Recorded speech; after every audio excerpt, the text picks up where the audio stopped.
welcome to the Deep Dive. Today we're plunging into something really fascinating. It's more than just a market analysis. It's a high-stakes, strategic showdown happening right now across Africa. Think about it. A continent holding 40% of the world's farmland, a population that's young, growing incredibly fast, and economies just buzzing with activity. Absolutely buzzing. The potential is enormous. But here's the kicker.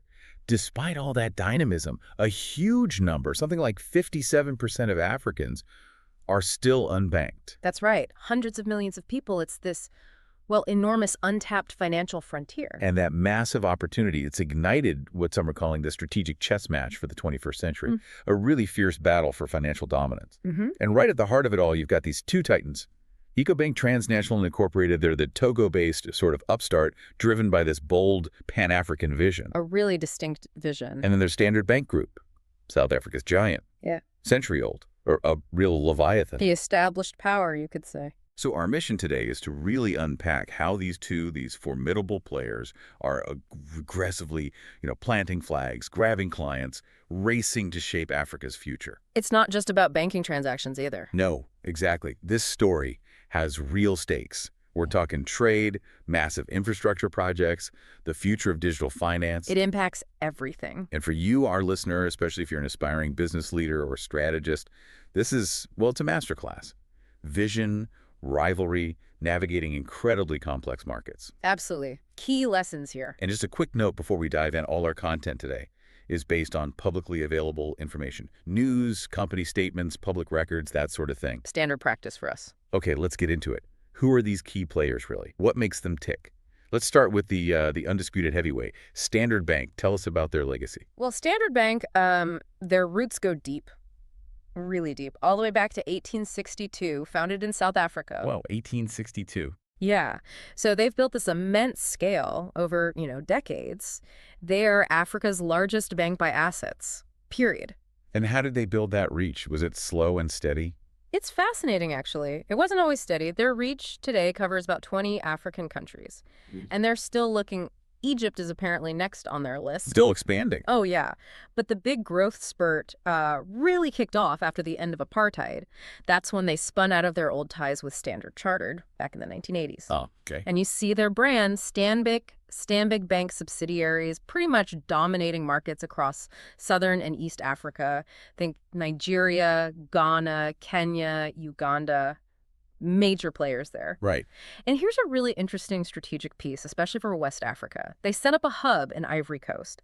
And crucially, it had significant backing from China's ICBC. ICBC, the huge Chinese bank. That's a significant partnership. A very significant partnership. We'll probably come back to that. Okay, so that's Standard Bank. An incredible legacy, dominance built over a century, global links. But while all that was happening, a totally different kind of vision was brewing elsewhere. Completely different. Ecobank, born much later, 1985. But its origin story is just as compelling, maybe more so in some ways. How so? It literally started as an idea, a Pan-African dream, you could call it. The goal was explicit. Set up an African bank for Africans. Starting point, Lomé, Togo. An African bank for Africans. Yep. That's a powerful founding principle. Extremely powerful. And this wasn't some, slow burn academic concept. They moved incredibly fast. Really? How fast? By the late 1980s, just a few years after starting, they already had branches in 5 countries. Then after the 1990s, they just raced across the continent. Wow. Today, Ecobank operates in 33 countries. Some counts put it around 35 across sub-Saharan Africa. It's become this crucial hub for trade between African markets. Inter-African trade, specifically. Exactly. That's key to their identity. They even have affiliate offices beyond Africa, Paris, Dubai. Their CEO, Jeremy Awori, he calls Ecobank a torchbearer for Africa, serving everyone from big corporates down to SMEs. A torchbearer. That's quite a statement. It reflects that founding vision. It's a testament to rapid, really purpose-driven expansion. So you've got this stark contrast then. Standard Bank, deep pockets, global links, that long history, versus Ecobank, dynamic, maybe more agile. that unique Pan-African network, almost a startup spirit despite its size now. That's a great way to put it. It really sounds like size and legacy aren't the only things that matter in this fight. Precisely. Maro Makani, an IMF advisor, he pointed this out. He said, look, the emergence of Pan-African banks is a welcome development, great for the continent. Right. But, he added, rapid cross-border expansion also raises new regulatory and supervisory challenges. And that's key. Both these banks are operating in often volatile economies. Currencies shift wildly, regulations change. So it's not an easy game for either of them. Not at all.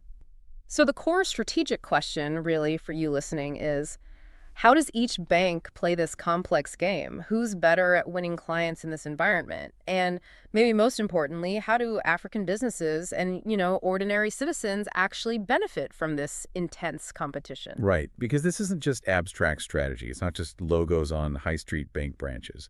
It feels more like that strategic chess match you mentioned, playing out in boardrooms from Abuja to Dakar. You can almost picture it, can't you? The CEOs, the maps, the markets to conquer. Definitely. The air is tense, metaphorically speaking. And if you connect that to the bigger picture, it really is a clash of fundamental visions for the continent itself. Take Standard Bank's CEO, Sim Shabala. He's been very vocal. He describes Africa as the next continent to look out for. The minerals are here, the resources are here, and the entire world is coming to Africa. Pure optimism driving their strategy. Exactly. That optimism fuels their push into these resource-rich, high-growth regions. They follow the opportunity. But across that figurative table, Ecobank has its own equally aggressive mantra, doesn't it? Oh, absolutely. You look back to 2011, their chairman then, Kalapa Lawson, he laid it out plain as day. He said, our vision as Ecobank is not to be below number 3 position in all the countries we operate. Not below number 3. That's ambitious. Very. And their CEO at the time, Arnold Epi, he even pledged aggressive acquisitions specifically to plug any gaps in our Pan-African footprint. So not just organic growth. They were ready to buy their way in. Ready and willing. That's not just talk. It's a declaration of intent. And you see it playing out today, constantly. How so? Where do we see this clash most clearly? Well, think about the big deals. Yeah. Who underwrites the major energy projects? Who wins the bidding war for the next bank that's up for sale? Who manages to lock in those exclusive contracts with the big Pan-African corporate clients? Every deal's a battle. Every single one. Analysts literally describe it as chess-like. Each bank plants a new flag with each subsidiary or major deal. And believe me, every move is watched intensely by investors, by governments, by competitors. It's a fierce demonstration of strategic will. A real lesson for any business strategist watching, right? On setting huge goals and then just relentlessly going after them. Precisely. It's about execution as much as vision. Okay, to make this rivalry really concrete, let's zoom in. Let's look at a specific flashpoint. You mentioned Ivory Coast earlier. Tell us about that. It's a French-speaking economy, booming, right? Yeah, Ivory Coast is fascinating. It's been growing at around 7% annually. Huge growth, fueled by traditional sectors like cocoa and mining, but also massive Chinese infrastructure investment pouring in. So a prime target for banks looking to finance that growth. Exactly. Now, for Ecobank, this was, familiar territory. They were already well established across Francophone West Africa. Abidjan wasn't new to them. Comfortable ground. Right. But Standard Bank saw this booming market, saw the Chinese investment, and identified a prime strategic opportunity. How did they frame it? Well, Sim Shabala, the CEO, stated it very clearly back in 2018. He said, essentially, because of our relationship with ICBC, remember the Chinese banking giant? Yeah. We think we're in a position to provide the advice, the structuring, the capability to deploy the resources needed to get involved in that infrastructure boom. So leveraging that ICBC partnership was key. Absolutely central to their pitch. Chinese companies were pledging over $7.5 billion in Ivorian projects. Stanbic basically said, we want to finance all of that. Bold move. Very bold. And they backed it up. In early 2018, Standard Bank invested over $100 million to set up Stanbic Bank Ivory Coast.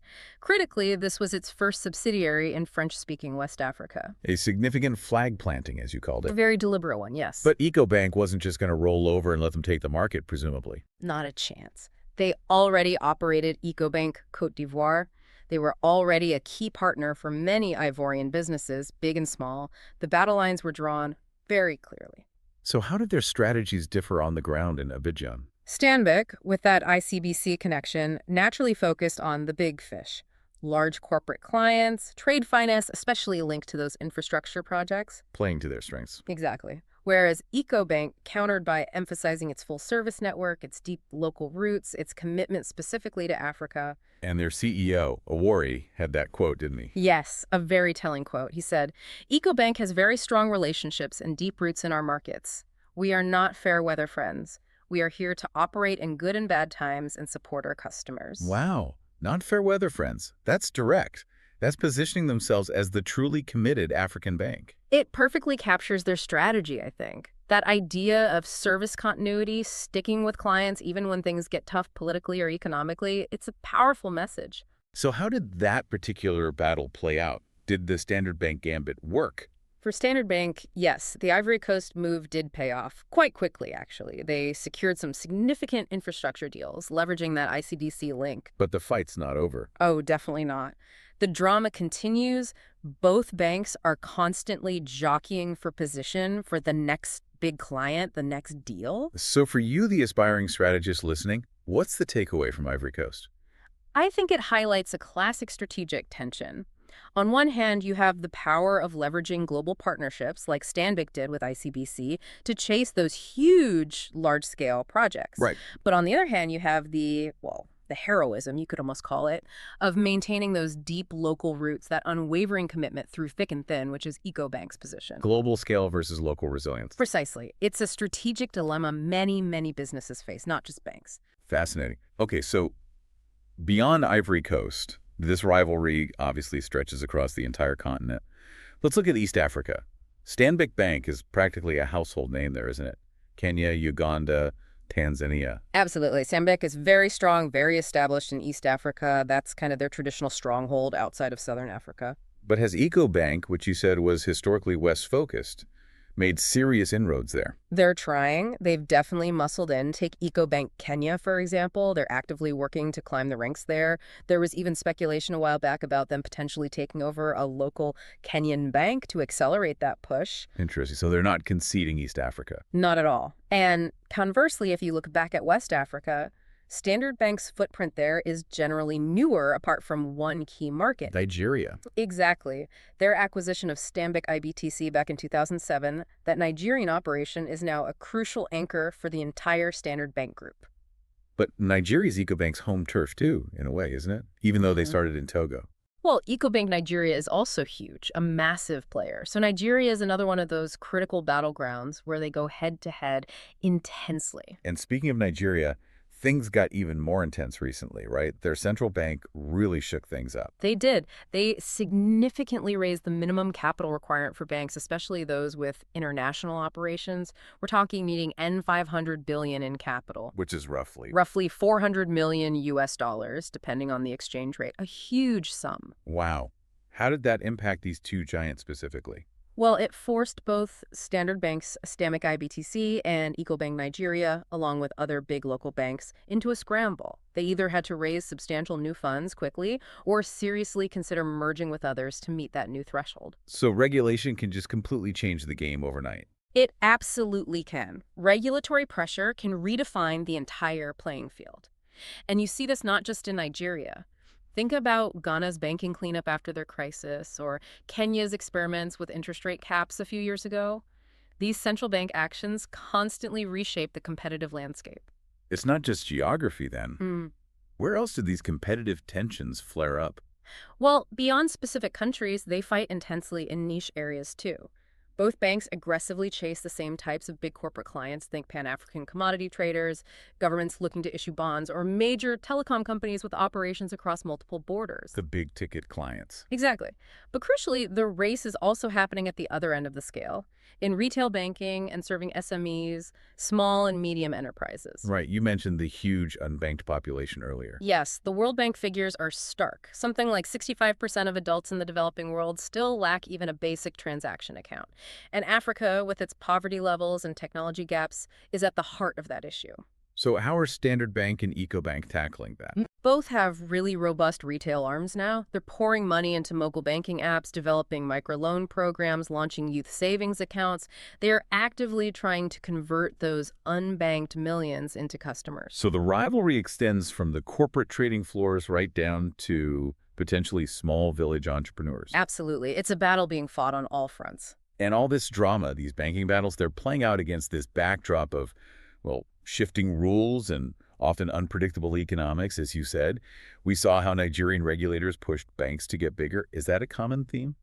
It has been, yes. That push for consolidation, partly to create banks strong enough to fund major infrastructure, has been a factor.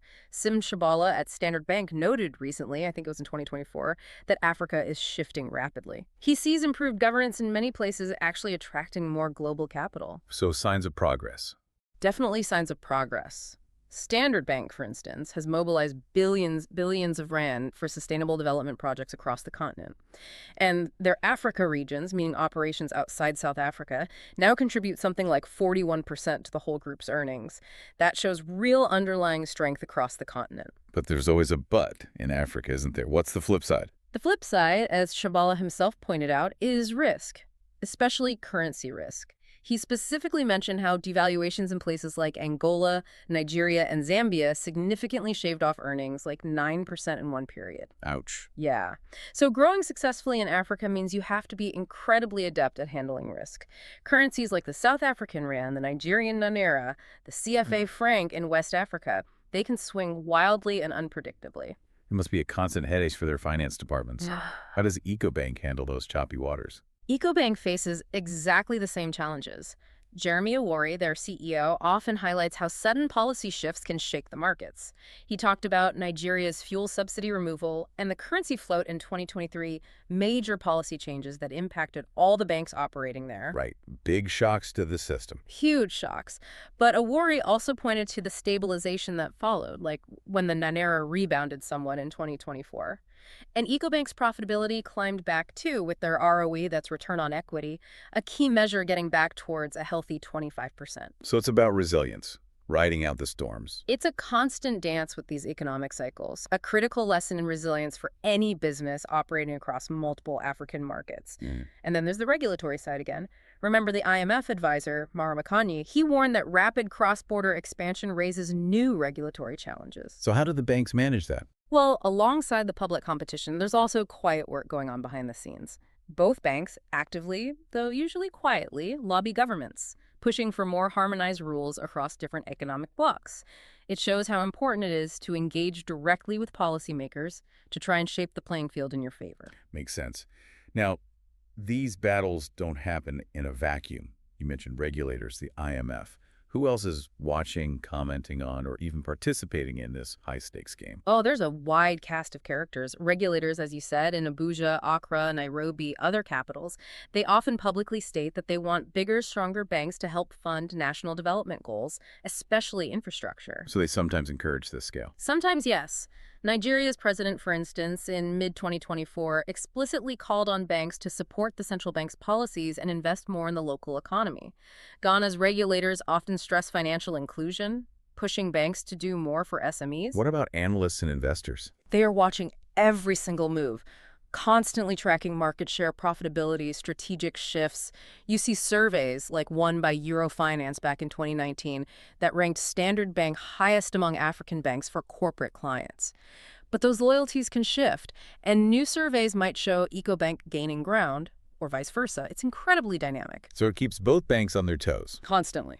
And what about other banks? Are there other big African players involved? Absolutely. It's not just a two-horse race, though Standard and Ecobank are arguably the biggest Pan-African rivals. You have other significant players like UBA, United Bank for Africa, out of Nigeria, or Attijari Wafa Bank from Morocco. They're watching very closely. Do they partner up sometimes? Sometimes they do. They might strike specific deals or share ATM networks, maybe even with Ecobank or Standard Bank on certain initiatives.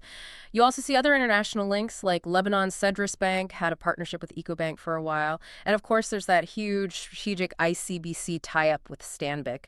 It's a complex web. An intricate web of alliances and competition. Exactly. And you absolutely cannot forget technology in this mix. On the fintech disruption.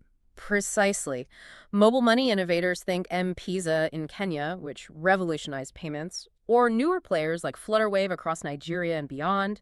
Are they partners or competitors to the big banks? Good question. How do the CEOs see it? Well, Jeremy Awori at Ecobank has said he sees working with them as an opportunity, a way to potentially cut costs for reaching customers and expand services faster. Standard Bank has also launched its own fintech platforms and partnerships. So the battlefield is shifting. Dramatically, the old fight over who has the most physical branches is rapidly evolving. Now it's also about who has the best app, the slickest software, the smartest digital ecosystem. And ultimately, who benefits from all this? Well, hopefully the customers. Thousands, millions of African businesses and individuals, from the big corporate CEOs trading commodities down to smallholder farmers needing microloans. Their choices, their loyalties ultimately shape this battleground. And many economists argue that this intense competition overall has been good, pushing down loan rates, forcing banks to innovate with things like instant payments. Okay, let's pull back for the final broader context. We have to frame this whole intense rivalry within Africa's incredible potential, but also its complex global position. Remind us of the economic backdrop. Well, despite global headwinds, the continent's economies have been growing maybe 3–4% recently overall. Projections suggest that could pick up towards 4.3% by 2025. And crucially, many African governments have ambitious public investment plans. Roads, power grids, telecoms infrastructure. Huge opportunities for banks to finance all that. Immense potential for new loans, yes. And it's but we still have that massive challenge of financial exclusion. As you said earlier, millions remain completely outside the formal banking system. Estimates suggest around 350 million adults just in sub-Saharan Africa lack basic bank access. So the success of both Ecobank's and Standard Bank's strategies really hinges on bridging that gap, doesn't it? Critically, they have to leverage Africa's digital and mobile explosion to reach those people cost-effectively. Ecobank, for instance, has invested heavily in agent banking using local shopkeepers as mini branches and mobile wallets. That strategy earned Ecobank Liberia the Bank of the Year award in 2023. So they see the unbanked not just as a challenge, but as the next frontier. Absolutely. Both banks talk about Africa almost metaphorically like it's the new oil or gold. It's the next great frontier for growth and, frankly, for profitability. And finally, geopolitics. Africa's ties with China, with the West. How does that play into this banking battle? It's a huge factor, impossible to ignore. Standard Bank's partnership with ICBC, the Chinese bank, is a direct reflection of those growing Sino-African economic ties. Sim Shabala basically said, we're part of ICBC's Africa strategy. They lean into that relationship. And Ecobank. Ecobank has historically drawn strength from the African diaspora and strong links with Europe. More recently, they've been actively courting investors and partners from the Gulf states and other parts of Asia. They're diversifying their global connections. So they play the geopolitical field differently. They do. And looking ahead, a huge question is how regional integration initiatives, especially the African Continental Free Trade Area, the AFCFTA, will change things. That aims to create a single market across the continent, right? Exactly. If it succeeds, it should significantly boost cross-border trade and investment, and that definitely favors banks that already have a wide integrated footprint across many countries. Like Ecobank and Standard Bank. Precisely. It's no surprise that both CEOs have publicly urged African governments to really push forward with making AFCFTA work, stressing that the continent's economic future really depends on this kind of integration, making it easier to do business across borders. So those are the big macro forces shaping the battlefield, constantly shifting. Absolutely. Okay, so as our deep dive winds down now, what are the main takeaways? What have we really seen here? It feels like Standard Bank and Ecobank are doing much more than just fighting over market share. That's right. Their fierce rivalry, this intense competition, is actively shaping how Africa's economies connect, how they grow, and ultimately how they empower ordinary people and businesses. We saw Standard Bank, rooted in that century-old South African banking culture, using its capital, its crucial Chinese links, its global networks, to really anchor itself as a powerhouse across the continent. Leveraging scale and connections. And then Ecobank, born from that pure Pan-African ambition, betting instead on agility, deep local relationships that we're not fair-weather friends commitment, to serve Africans from Lagos all the way to Libreville. A different philosophy focused on being the insider, the truly African bank. And incredibly, their rivalry seems to have had these profound ripple effects, these collateral benefits. Definitely. It's clearly pushed innovation forward. Think mobile banking even pushes into green finance. The competition raises the bar for everyone. It's also forced local regulators, as we discussed, to raise their standards, to demand more from the banks operating in their countries. Which hopefully leads to a more stable financial system overall. And it seems to have even spurred on other African banks to up their game. You mentioned Zenith Bank in Nigeria saying bluntly that with size, African banks can support African businesses themselves without going cap in hand to Western banks. That's a powerful statement of intent, spurred by seeing what Ecobank and Standard Bank have achieved. These feel like really vital lessons for any aspiring business strategist listening. That competition, even fierce competition, when it's channeled productively, can genuinely drive an entire industry, maybe even a continent, forward. It can be a powerful engine for progress, but we have to acknowledge the challenges remain immense. Absolutely. Things like sudden crises, wars, pandemics, they test the resilience of even these massive banks. And weak governance in some markets, or those sudden currency collapses we talked about, they can wipe out years of hard-won growth overnight. And there's that risk of protectionism too, right? If governments start putting up barriers. Exactly. As Ecobank's Awori warned, if governments lean towards protectionism, it just adds complexity and increases uncertainties for investors. It could slow everything down. So the Pan-African banking battle is clearly far from over. Not by a long shot. The next chapter, it might be fought over digital currencies, or who leads in financing Africa's renewable energy transition, or maybe seizing opportunities in countries recovering from conflict. But one thing seems absolutely clear throughout this whole story. Which is? African businesses and African consumers stand right at the heart of this contest.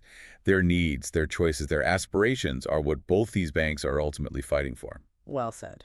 So the winner, maybe in the long run, isn't just Standard Bank or Ecobank. Maybe it's the continent itself. Gaining better financial services, deeper capital markets, and perhaps, finally, a truly integrated economy. That's certainly the hope, isn't it? That the competition ultimately lifts everyone.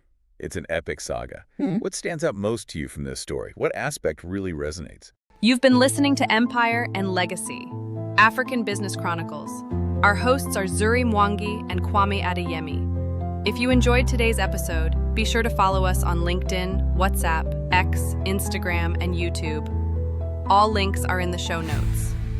Subscribe to the podcast on Spotify, Apple, or your favorite podcast platform, and share this episode with fellow business leaders. We're back each week sharing more stories about the exciting business rivalries shaping the future of business across Africa. Empire and Legacy is essential listening for business professionals and leaders. Be sure to subscribe to be the first to know when new episodes are released. Until next time.